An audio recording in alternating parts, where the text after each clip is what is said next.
A história do Lorde da Guerra, Winston Churchill.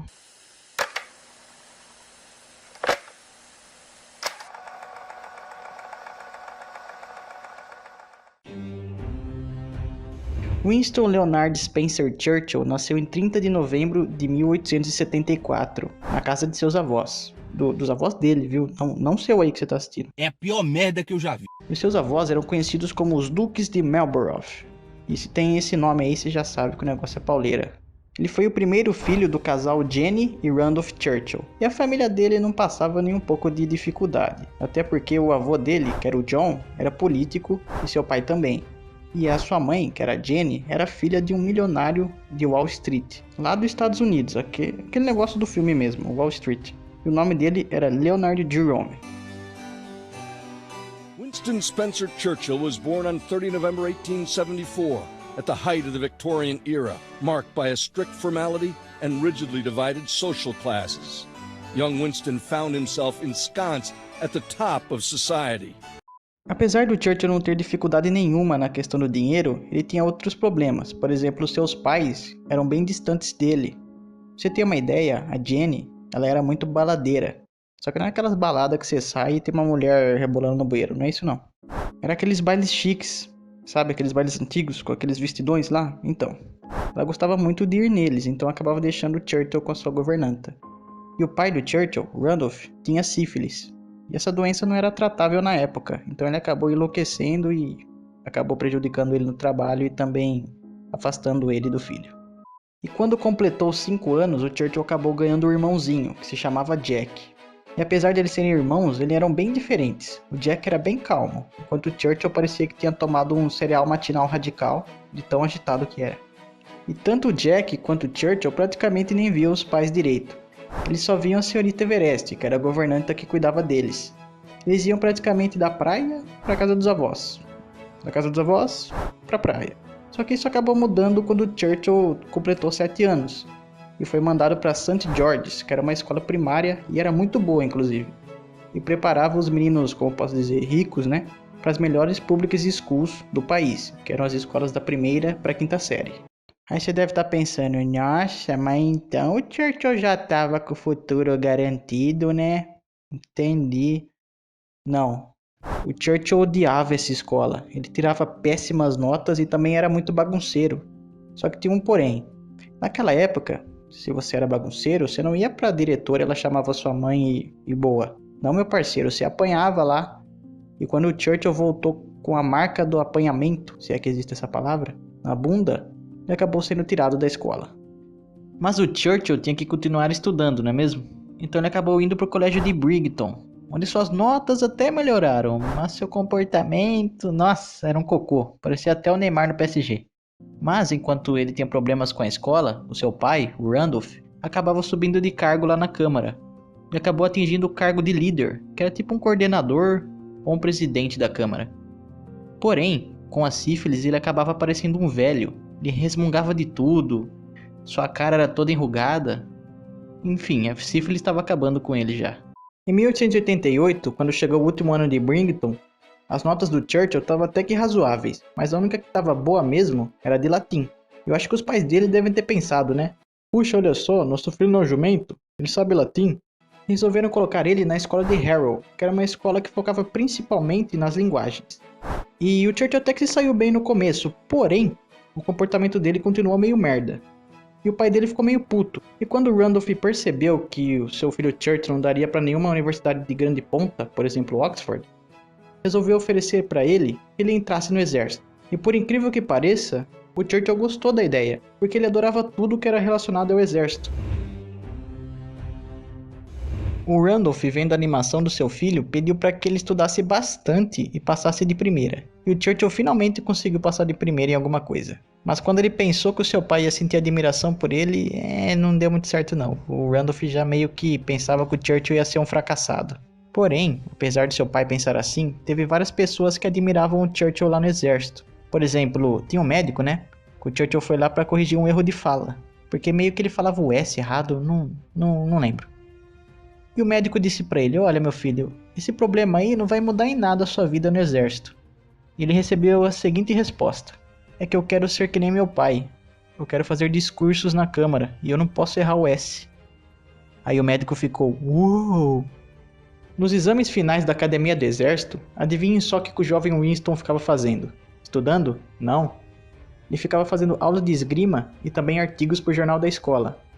Só que ele teve ajuda de um professor particular, então meio que ele tomou no cu porque ele reprovou na primeira vez. É. Mas na segunda, aí sim, na segunda ele chegou lá e reprovou de novo. É, pois é. Agora imaginem só. Se o pai dele já achava ele um merda antes, agora então... E foi só em 1893 que o Churchill na terceira vez conseguiu passar no exame final. E ficou todo feliz, né? Olha só, papai! Eu passei, olha só! Aí o pai dele pegou, olhou e percebeu que ele não tinha atingido a nota suficiente para entrar para a infantaria. Ele iria ter um cargo menor no exército. At age 7, young Winston was shipped off to boarding school. At 13, he transferred to Harrow, where he remained a hit-or-miss student. His grades made admission to top-tier universities like Oxford or Cambridge unlikely, so he set his sights on Sandhurst, Britain's West Point. It took 3 attempts before he was finally accepted into the cavalry. It brought about one of the most crushing rebukes that any father has ever delivered. Então o pai dele olhou. Nossa, que merda, hein, Churchill? Galera, apesar da brincadeira, é sério mesmo, o pai do Churchill meio que desprezava ele. Só que ele idolatrava seu pai, porque ele queria ser um político. Ele cresceu entre os políticos, né? E o Randolph tem uns discursos muito bons. Então ele meio que era um ídolo do Churchill. Apesar das notas insuficientes, o Winston conseguiu uma vaga na infantaria. Porque meio que os caras lá que tinham tirado grandes notas quiseram buscar outros cargos. E finalmente o Churchill estava fazendo algo que gostava. Ele se empenhava bastante, apesar da rotina pesada. Vocês acham que isso ia ser suficiente para agradar o pai dele? Claro que não. Mas não é meio que culpa do pai dele. A sífilis já estava tomando conta da cabeça do cara. Ele continuava criticando o Churchill, comparando ele com o Jack.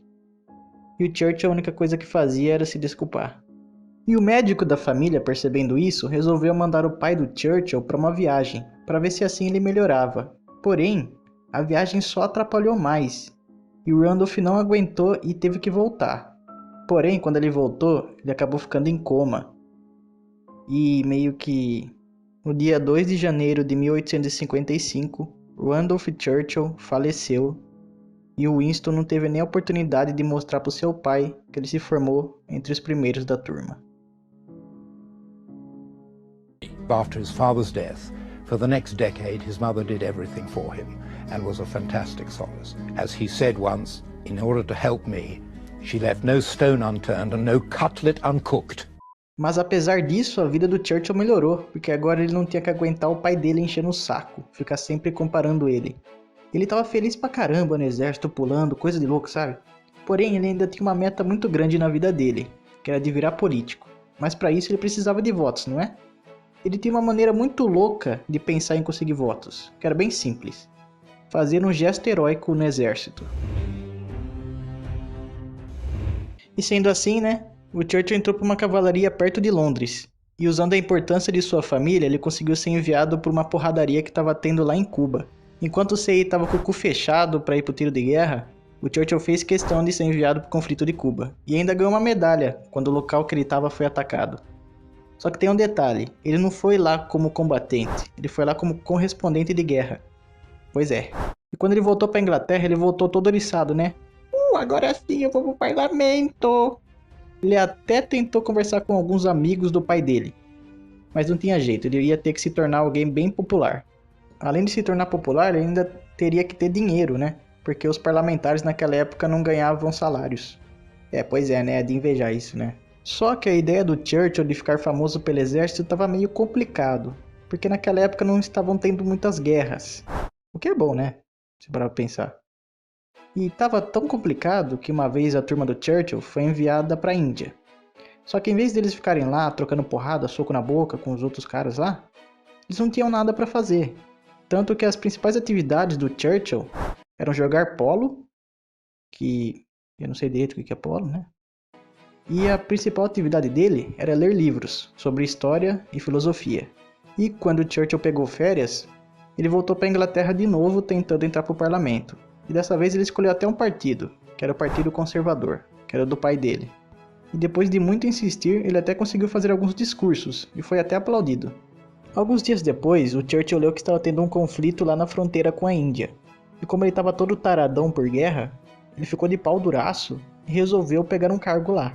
Porém, não sobrou nenhum para ele. Então a única alternativa seria voltar a ser correspondente de guerra. Ele conseguiu e foi mandado para lá. E depois dessa guerra ele acabou voltando para o seu posto lá na Índia. Ele acabou escrevendo um livro, que se chamava The Story of the Malacan Field Force.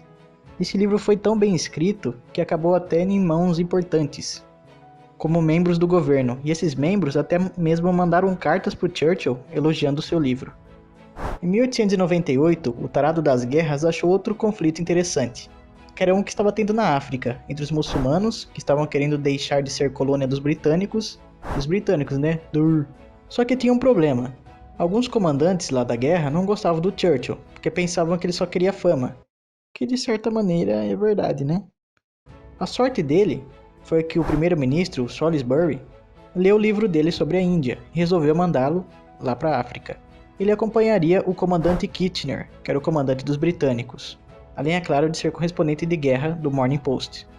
No meio dessa guerra, teve uma hora lá perto do Nilo que alguns muçulmanos estavam tentando defender o túmulo de seu líder, enquanto Kitchener avançava para a capital dos muçulmanos, que era Omdurman, ou algo assim.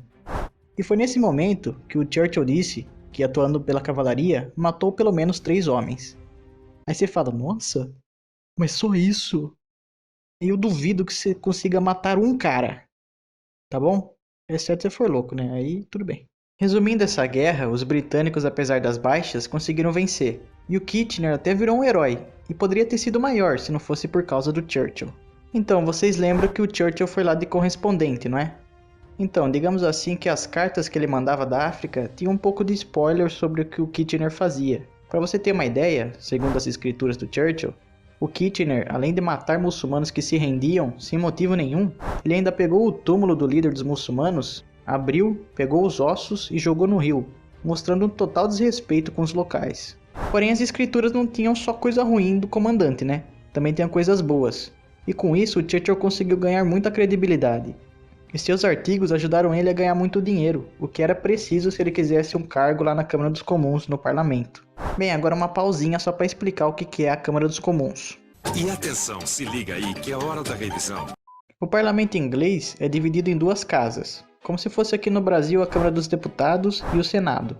Porém, lá tem outros nomes, que é a Câmara dos Lordes e a Câmara dos Comuns. Na Câmara dos Lordes, quem escolhe os seus representantes é a nobreza e a coroa, ou seja, o rei ou a rainha. E a Câmara dos Comuns é escolhida pelo povo, através das eleições. Entendeu? Suave?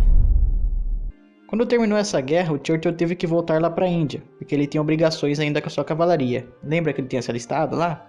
Então, quando acabou essa obrigação, ele foi voando lá para a Inglaterra para tentar de novo as eleições. Aí você acha que ele conseguiu de primeira? Mas é lógico, cara, que ele não conseguiu não. Ele levou um sacolé. Porque o local que ele tinha escolhido era de classe trabalhadora e os discursos dele, que eram conservadores, não agradaram em nada ao povo de lá. Então ele se lascou. Depois que ele perdeu as eleições, ele conseguiu mais tempo livre e usou esse tempo para escrever mais um livro, que se chamava A Guerra do Rio Nilo. Só que não demorou muito tempo para que o Churchill achasse mais uma guerra para se envolver. Só que diferente das outras vezes, essa guerra sim mudaria a vida do Churchill. Na África do Sul estava tendo um problema. Alguns estrangeiros que iam lá para pegar ouro estavam entrando em conflito com o povo local, que se chamava Boeres, porque os Boeres não estavam querendo dar cidadania para os estrangeiros continuarem trabalhando lá, pegando ouro. E não demorou muito pro pau comer solto. E o Churchill, de pau duraço, foi correndo pro Morning Post para ver se conseguia algum cargo de repórter de guerra de novo. E adivinhem só, ele conseguiu. Em 1899, a Guerra dos Boeres de fato explodiu. E quando Churchill chegou lá na África, ele viu que o conflito seria bem complicado. Os Boeres já tinham até conseguido pegar algumas colônias britânicas da África. Em um momento dessa guerra, alguns soldados britânicos foram enviados para uma jornada para pegar informações de trem, e o Churchill aceitou acompanhar eles. Só que teve um probleminha. No meio dessa jornada, alguns Boeres fizeram uma emboscada. Eles ficaram esperando o trem de um lugar alto. Quando esse trem passou, em um ataque só, eles capotaram o trem. Quando o inimigo começou a atirar, o Churchill foi lá para trás no trem e tentou tirar alguns vagões do trilho. Só que não deu certo, então ele tentou pegar alguns feridos, colocar em uma locomotiva e dar o fora dali. Só que no meio do caminho ele encontrou alguns boeres. Quando ele foi tentar sacar o revólver dele, ele percebeu um negócio. Ele tinha esquecido a porra do revólver no trem, olha que jumento. Ele acabou sendo preso. E lá na prisão ele tentou usar a família dele como influência para dar o fora dali. Só que também não deu certo. Mas felizmente ele foi convidado por outros 2 prisioneiros para uma fuga. E essa fuga parecia boa, porque um prisioneiro sabia falar a língua local e o outro tinha um mapa. Então Churchill aceitou. Winston Churchill left the army in 1899. Hoping his combat experience would bolster his reputation, he made a run for Parliament and lost. Undeterred, he found work as a war correspondent for London's Morning Post. He was in South Africa in the Anglo-Boer War, and he was taken prisoner and escaped with a price of £25 on his head for his recapture, dead or alive. Bem, aí na hora certa, o Winston pulou a janela, vestido de cidadão local, e foi andando.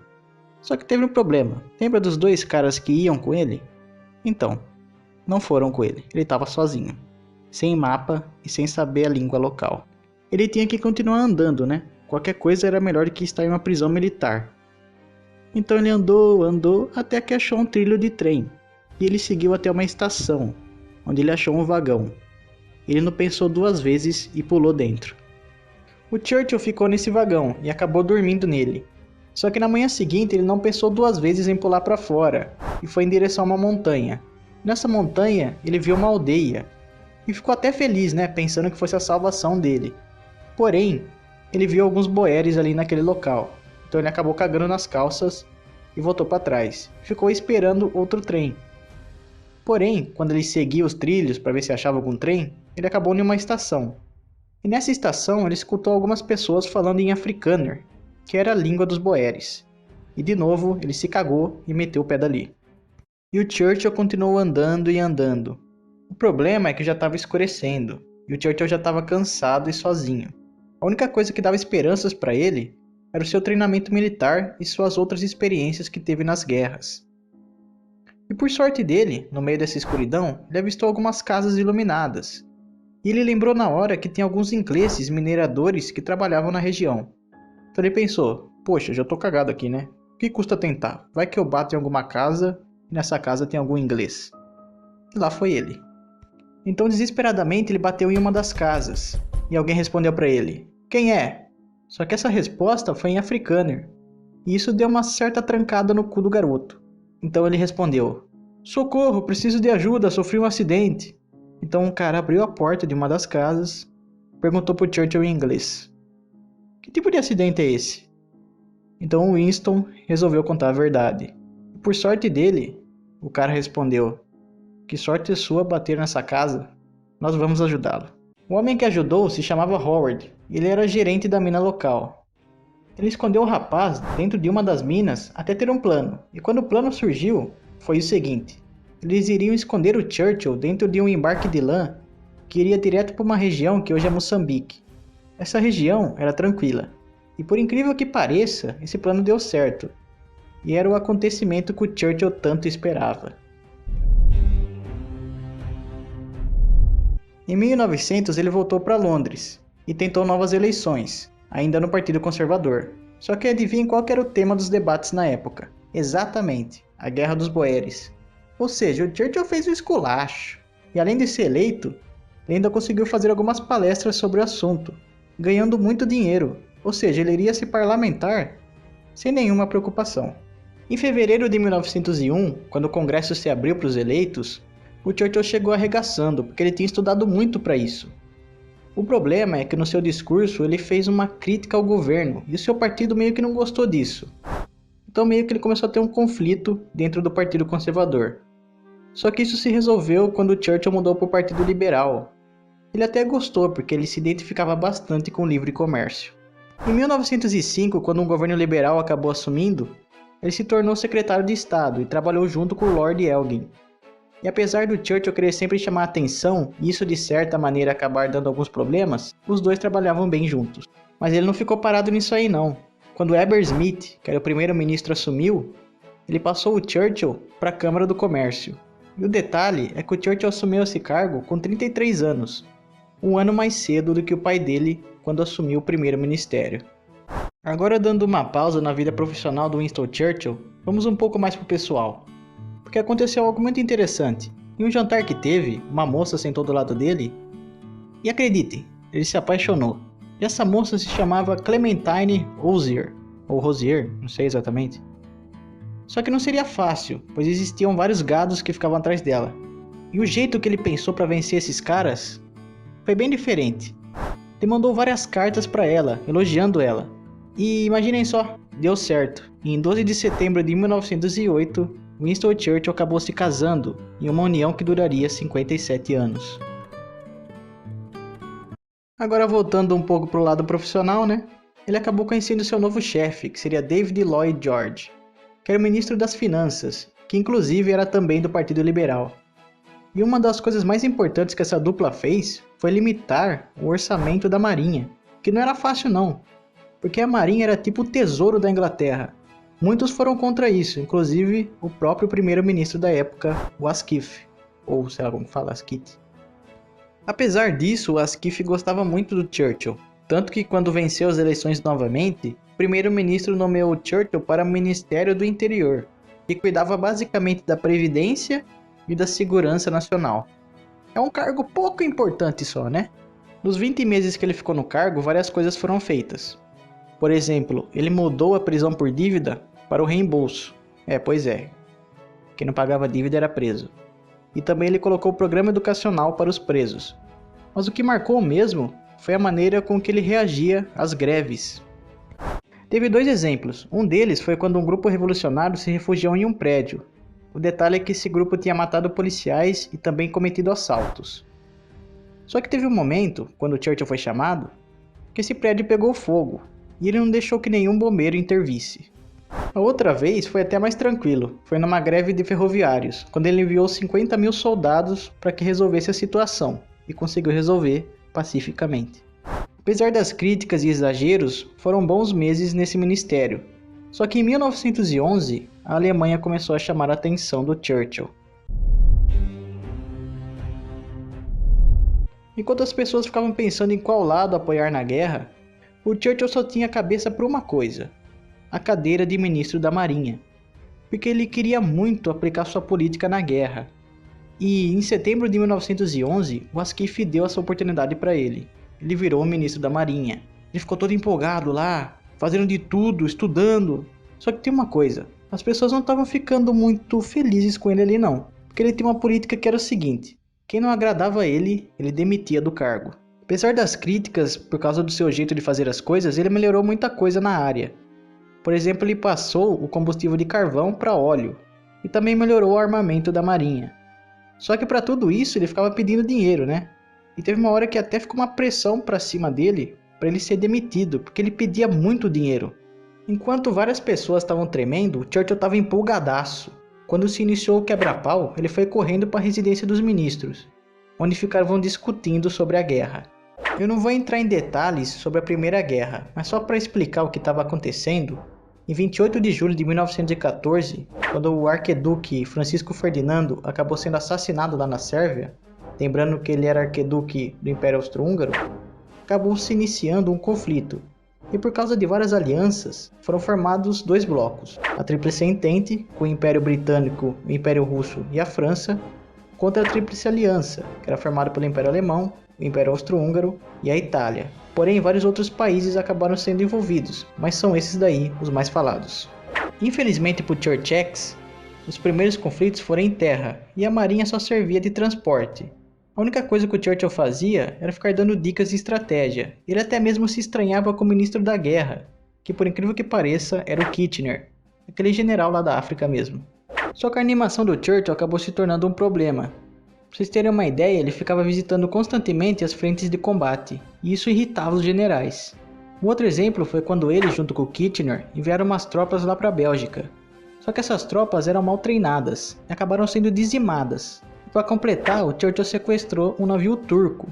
E lembra que eu falei para vocês que vários outros povos participaram da guerra, além daqueles que eu falei? Então, o Império Turco foi um desses.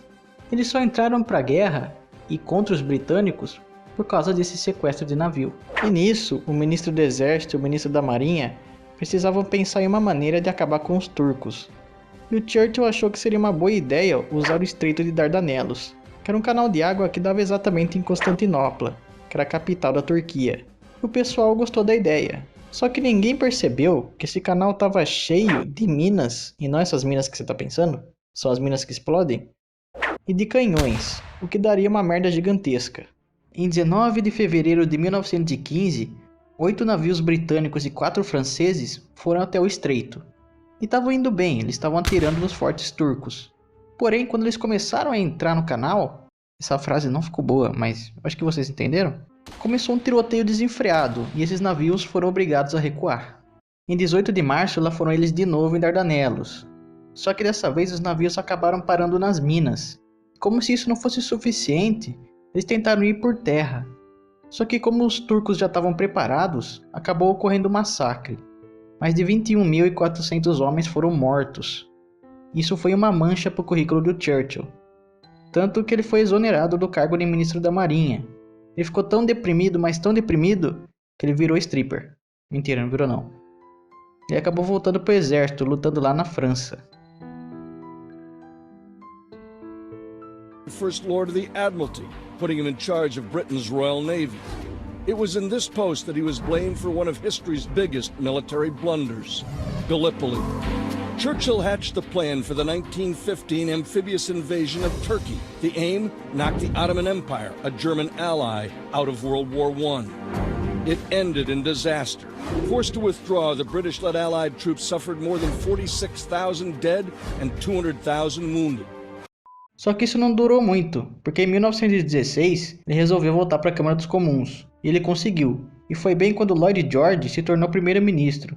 Isso foi muito bom, porque com ele o Churchill virou o ministro das munições, e nesse cargo ele atuou na construção do tanque de guerra. Porém o tanque foi usado só 2 vezes, o que eu não entendo por quê, porque tipo essa arma praticamente mata dinossauro, e os caras quiseram usar só 2 vezes, mas tudo bem, né?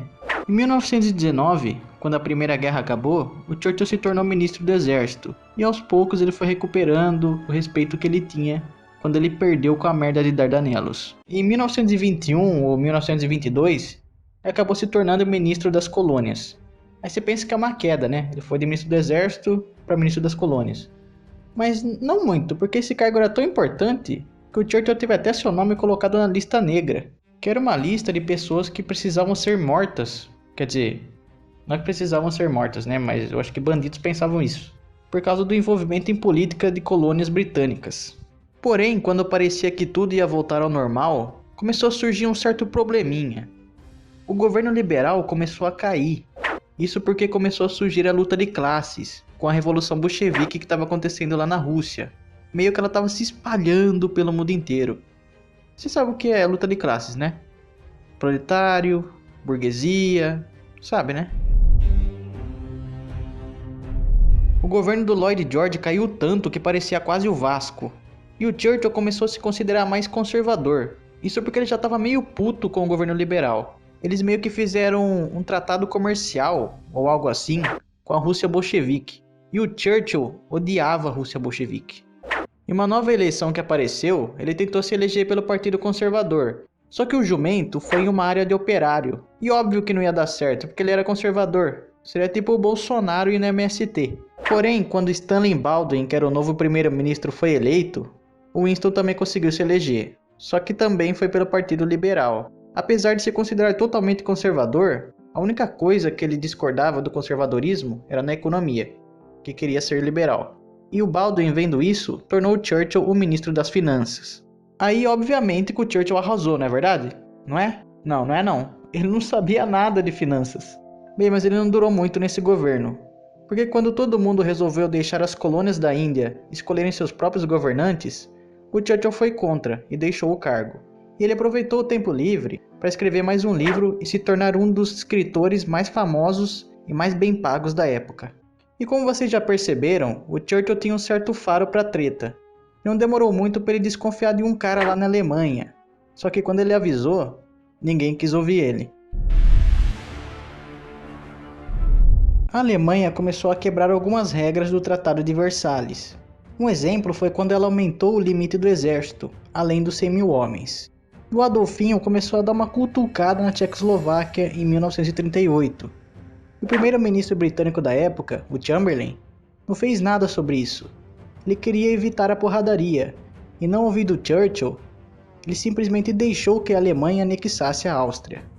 No final de 1938, ocorreu o Encontro de Munique, e nesse encontro estavam presentes o Chamberlain, o primeiro-ministro francês e o Benedito, lá da Itália. Nesse encontro, foi decidido que a região de Sudetos, que era uma pequena parte da Tchecoslováquia, seria dada à Alemanha. Em troca disso, o Adolf assinou um tratado que, em teoria, evitaria a guerra, mas obviamente não deu certo. Só que nesse dia, o Chamberlain comemorou, porque para ele tinha sido um herói, ele tinha evitado a guerra. Só que em 1939, a Alemanha invadiu toda a Tchecoslováquia, ou seja, esse tratado não adiantou de porra nenhuma. Parabéns, Chamberlain, seu retardado.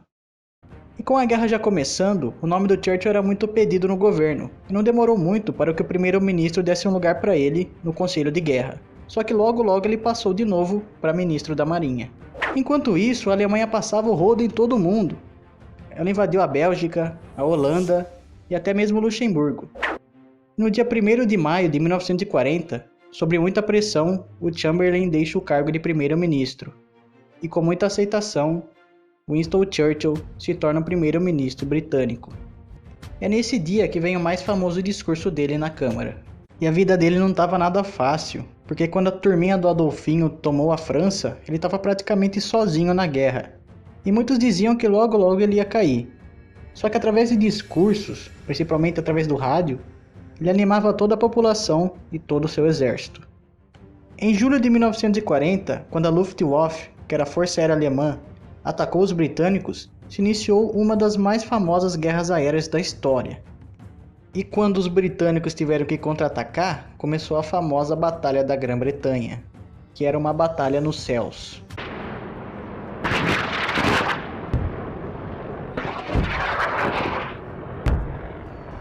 Só que tinha um pequeno detalhe. A Royal Air Force, que era a força aérea dos britânicos, era formada por jovens que não tinham nenhuma experiência.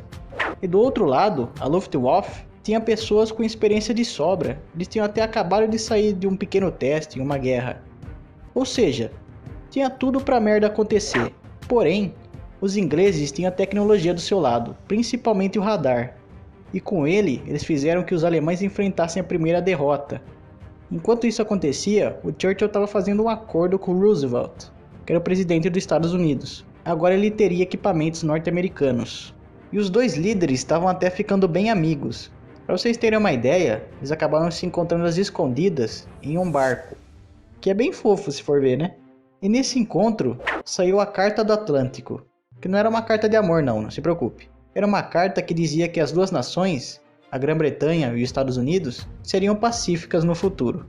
Enquanto tudo isso acontecia, a Alemanha fez a pior escolha da vida dela, que foi dar uma cutucada na União Soviética. Isso de certa maneira animou o Churchill, porque agora o Adolfinho teria que se preocupar com duas frentes de batalha. E apesar do Roosevelt e a Grã-Bretanha não gostarem nem um pouco da União Soviética, a ajuda deles foi bastante necessária. E depois que os Estados Unidos entrou oficialmente na guerra, depois do ataque em Pearl Harbor, as coisas melhoraram. O Eisenhower, junto com umas tropas britânicas, venceram a galerinha do mal lá na África do Norte. E em 6 de junho de 1944, nas praias de Normandia, com a ajuda do tempo, os aliados pegaram os alemães de jeito no chamado Dia D. E em 1945, a União Soviética resolveu sentar a mão na cara dos alemães. E com isso, Adolfinho e sua turma partiram daqui. E apesar do Churchill estar em um bom momento, aconteceram algumas coisas que meio que mudaram o ritmo das coisas. Por exemplo, o Roosevelt veio a falecer e o Harry Truman assumiu no lugar. E quando teve o encontro de Stalin, Truman e Churchill, para saber o que eles iam fazer com o Japão, já que o Japão ainda estava em guerra, ele acabou descobrindo sobre a bomba atômica. Ele não sabia se deveria ou não apoiar o uso das bombas, porque se de um lado acabaria com a guerra de uma vez, do outro seria uma baita de uma covardia. Mas, como nós sabemos, né, a opinião dele não prevaleceu tanto assim, e as bombas foram usadas. E com a guerra acabada, o Churchill desfilava pelas ruas como um herói. acenando daquele jeito, sabe? Aí eu te pergunto, você acha que ele ficou de primeiro-ministro para sempre, não é? Afinal de contas, ele era um herói da Segunda Guerra. Mas não foi bem isso que aconteceu, não. A guerra trouxe algumas mudanças, inclusive na mente das pessoas. Nas eleições seguintes, os conservadores perderam. E entre eles, obviamente, estava o Churchill. E apesar de ele representar o heroísmo da guerra, as pessoas queriam deixar tudo que era relacionado a essa fase para trás. E o Churchill era o principal ícone disso. E elas queriam algo que era relacionado à mudança. E sabe quem que começou a promover as mudanças? Foi o Partido dos Trabalhadores. Um tempinho depois, o Churchill conseguiu um lugar no parlamento de novo. Só que dessa vez ele não era mais o primeiro-ministro. Quem estava no cargo era o Clement Attlee, do Partido dos Trabalhistas. E o Churchill realmente odiava esses caras, porque eles tinham uma política mais ou menos socialista, sabe? Eles queriam distribuir riquezas, dar planos de saúde gratuitos, reconstruir casas, que era essencialmente o que os cidadãos queriam no momento. A raiva do Churchill sobre os trabalhistas era tanto que ele chegou até uma vez, em um programa de rádio, a acusar eles de tentar fazer uma ditadura. E eu não vou mentir pra vocês não, meio que eles davam motivo para isso também. Um exemplo foi quando o Churchill foi recebido no parlamento pelos seus companheiros de partido com aquele canto, sabe, de um bom companheiro. E os esquerdistas começaram a cantar o hino da bandeira vermelha. E eu acho que isso dá um pouquinho de motivo, né? E como ele tinha mais tempo livre, o Churchill começou a praticar alguns hobbies, como por exemplo a pintura, e também começou a escrever seu livro sobre a Segunda Guerra Mundial, e começou até mesmo a fazer mais discursos públicos. E o principal assunto desses discursos era sempre a Guerra Fria, entre os Estados Unidos e a União Soviética. Em 1950, ele tentou concorrer a primeiro-ministro. Aí sim, ele perdeu de novo. Pelo menos para o Churchill, ele começou a perceber que o número de trabalhistas no parlamento estava diminuindo bastante. E vendo isso, em 1951, ele participou de uma nova eleição para ser o primeiro-ministro. E dessa vez sim, ele conseguiu se reeleger. Porém, ele pegou a Grã-Bretanha numa situação econômica meio complicada. Ele até mesmo reclamou com o Clement Attlee pelo Partido Trabalhista não ter cumprido as promessas que tinha feito. Só que nesse novo mandato, as metas do Churchill eram outras, e a principal era obter a paz mundial. Só que estava meio complicado, porque para dialogar com os Estados Unidos, que estava gigantesco, e com a União Soviética, que também estava crescendo muito, não ia ser fácil. Além do mais, o Churchill já estava bem mais velho, estava sem aquele pique de gato. Porém, mesmo no meio desse caos todo que estava o mundo, ele conseguiu receber alguns prêmios e também nomeações. Entre as mais importantes estão ele ser considerado cavaleiro pela Rainha Elizabeth II, ou seja, ele agora se chamaria Sir Winston Churchill, e também receber o Prêmio Nobel de Literatura, pelo seu conhecimento da língua inglesa. Em 1954, quando Churchill teve um derrame, ele não deixou que isso o impedisse de ele encontrar um antigo conhecido dele, que participou também da Segunda Guerra Mundial, que no momento estava atuando de presidente dos Estados Unidos, o Eisenhower. Em 1955, por causa da idade e também da saúde, ele acabou pedindo demissão do cargo de primeiro-ministro, mas ele ainda continuou atuando no parlamento, até 1959. Apesar de estar numa idade bem avançada, o Churchill conseguiu arrumar tempo para receber mais homenagens. Entre elas estava ter seu nome colocado em uma das universidades mais famosas da Inglaterra, o Churchill College. E ainda foi considerado cidadão honorário dos Estados Unidos. E conseguiu ainda publicar mais um livro, A History of Speaking People. Sir Winston Churchill morreu em 24 de janeiro de 1965, com 90 anos. O seu enterro foi tratado como um evento de chefe de Estado, ou seja, nesse momento, o Churchill estava sendo considerado tão importante quanto um rei ou uma rainha da Inglaterra. Ele foi enterrado no vilarejo de Blendon, do lado de seus pais. Uma coisa muito legal é que na abadia de Westminster tem uma lápide que está escrito o seguinte: lembre-se de Winston Churchill. Sir Winston Churchill teve que aguentar o mundo falando que ele não ia conseguir nada, até mesmo seu pai. Mas ele foi uma pessoa que falava o que pensava, que corria atrás de seus sonhos. E ele conseguiu, com muito esforço, deixar não só seu nome marcado no Partido Conservador, não só na Inglaterra, mas também na história. Sir Winston Churchill, um dos maiores personagens históricos que já existiu.